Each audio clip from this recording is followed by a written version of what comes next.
Welcome back to the broadcast. It's that time of year when movies can really rattle your bones. And here to direct us on which ones are worth tuning into are the folks from the Alamo Drafthouse Cinema. They're down the street from where I live. I love this whole thing that's taking place in Richardson, and I love this theater group. So let's start first with movies for the adults. The movie. What are the scary movies for adults? Well, we kind of tried to, there's so many horror films that you can choose from, so we tried to kind of narrow it down to just films that take place like on or around Halloween, because you want to get in the spirit of the season, and so that all kind of like starts and ends with John Carpenter's Halloween. I mean, with Jamie Lee Curtis, the original. Yeah. Oh my gosh, it's one of the first scary movies that really had an impact on me. It terrified me. It's a great film too, because it's not really a gory film. It's just suspenseful the whole time, and the series afterwards. And those are the best movies. Those are the best, and I don't know why filmmakers feel like a horror film needs to be, you know, like a slasher, blood and guts, because the suspense, and now what we do is the paranormal suspense. Exactly. Those are the best ones. Not seeing the shark is the best part of the movie. Well, you know, that's exactly right. Then when you saw the shark, it was over. It was all done. And that's the same appeal of Michael Myers, and I think that's why this just continues to scare generations after generations and create a whole genre. It inspired filmmakers for years to come and still inspires today. So, what did you think about all the sequels of Halloween? I feel like they got progressively they get worse. weird. Halloween 3 is not even really. It doesn't even really have Michael Myers, and it's more about a witch. It just it gets weird. Yeah. So. And you guys are showing it tonight.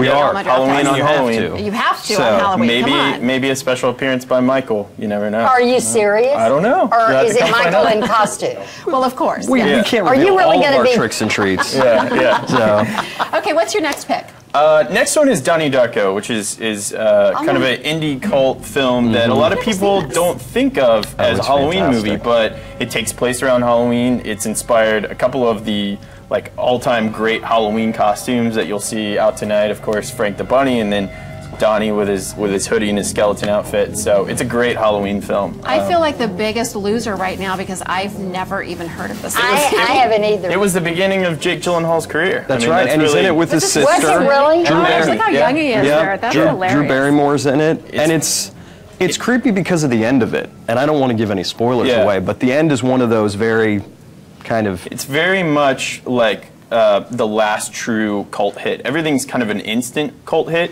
and this really took a while to find a following and things like that. So it's a great film. I just found my movie for tonight. Is it on Netflix, do you think? Oh, I bet it is. I'm sure it would. Yeah, I bet it is. But you need to go to the Drafthouse. Are you showing this one too? We're showing Halloween. We showed it earlier in the month. We kicked off October with this. This was our first Halloween showing, but I'm sure we'll show it again. Okay, what's your next pick? The Crow, which is what we saw a clip from.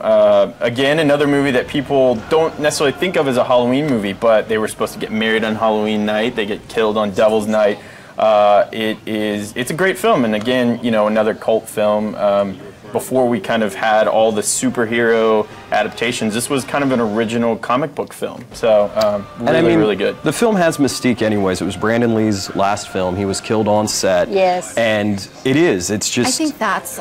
He comes back in the movie on Halloween. I think that's what makes it creepy. You know, it's so interesting when we talk about these movies because at my age, I still remember the scariest movie I ever saw in my life, and I was a child. What was it? And there's never been anything in my whole life that's ever outdone it. Psycho, none of those. Oh. What was it? It was The Mummy.